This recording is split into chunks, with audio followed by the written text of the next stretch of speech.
Get a change of lighting today. It's a little later. Long day catching ferries. Washington State as the biggest ferry network in the country, I think. I'm pretty sure.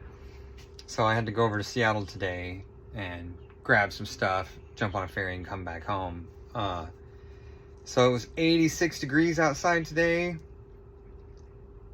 I had the HVAC on 72 auto 1, level 1, all day, and I spent over 2 hours sitting in the van or standing in the van back there getting stuff, or like on the ferry I would just like kind of look around.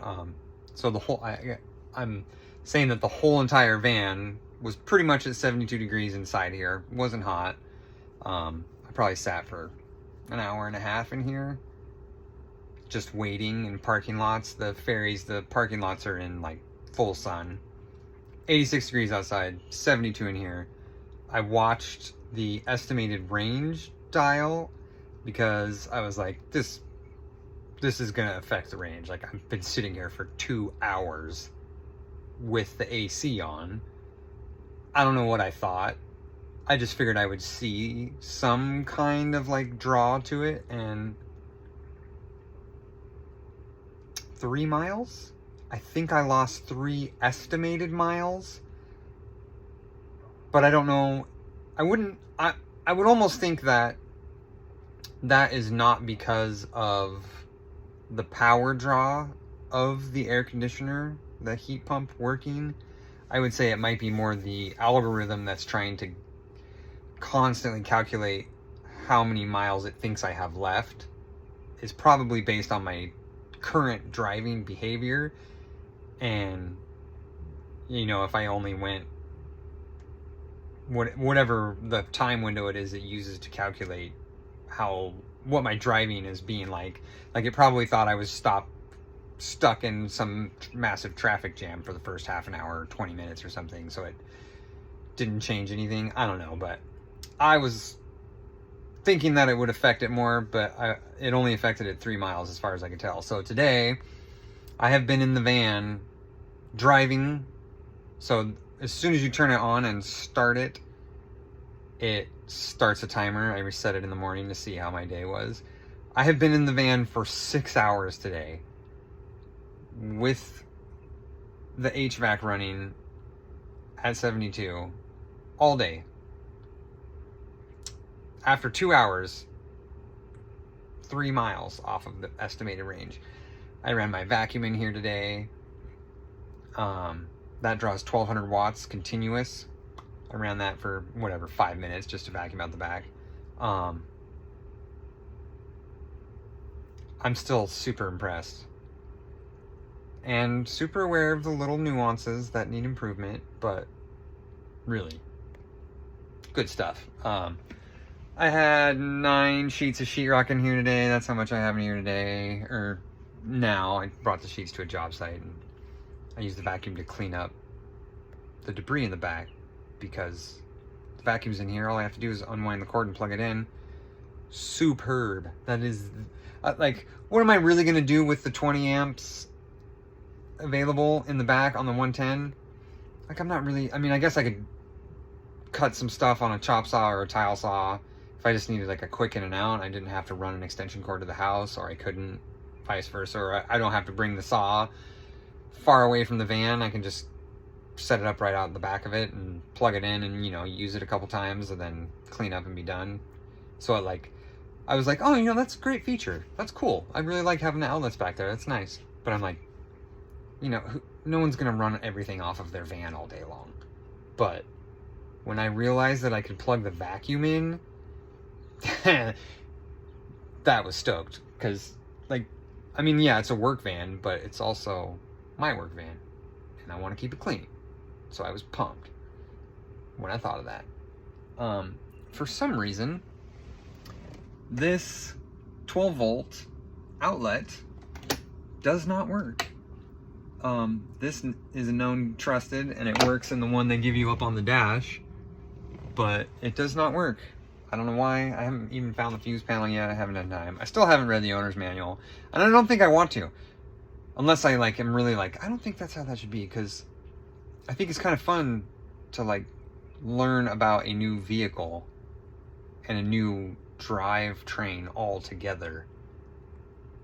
Because, I mean, we're probably not going to have a completely new drivetrain in our lifetimes again. It's not going to be hydrogen. It's not. I saw a YouTube ad today that said the Propane Council was working on like a high-pressured propane engine that's going to be the next diesel. Are you kidding me? The next diesel? There's no next diesel, people. It's batteries. It's electric.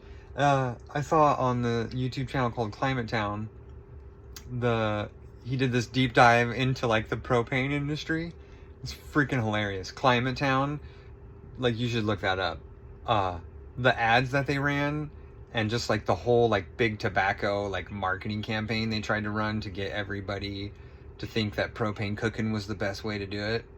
It's awesome. I could just imagine those same ads being ran now about how propane engines, and my friend's dad had a propane car like in 95, and everybody was like, what? And he was like, yeah, it's more efficient and super quiet, and we were all just like blown away that he had like this propane car. And I know propane forklifts and I know all that stuff, I get it, but I just was like, oh my god, the propane industry is still thinking that people are going to be like, oh, propane's a new diesel. Does that thing got a propane engine in it?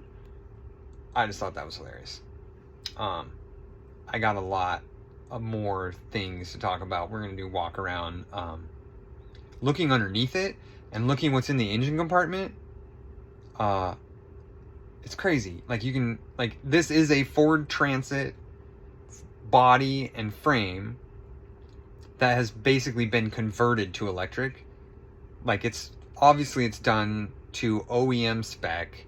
I'm sure everything is done very well, but there's like parts under the charger that like I could have made that aluminum frame. It's just like a box aluminum frame that has just been welded and then bolted onto the bottom of the car. Like it's done well.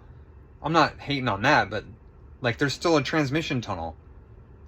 Like, wow, I can't wait to see what they do when they design a van specifically to be electrified. Like if you hear people say, oh, no one can touch this because they're just basically putting electric batteries in an internal combustion engine. No, yeah, they are. And like this will be a completely different shape. Like they could have easily had a frunk in here. All they would have had to do is just move some hoses and like design the system to be flat. And they could have easily had a frunk. I might add a frunk. I might even be able to just push the hoses around and put like a frunk in there so I could make my own ice cooler. I don't know. But they could have done that. Like they tried really hard to get these to market as soon as they can. I think it's a freaking miracle that they got this van in people's hands in 2022. I think Ford is definitely going to take the lead on electrification across the industry, across their markets, if they survive. I really hope they survive. We need more competition, but it's pretty exciting to see how much room there is for improvement, because in like 5 years, 10 years max, depending on how the economy goes, these are going to, like, vans and stuff are going to be so much better. Everything is going to be so much better than an internal combustion engine. I can't wait for that. I'll see you next one.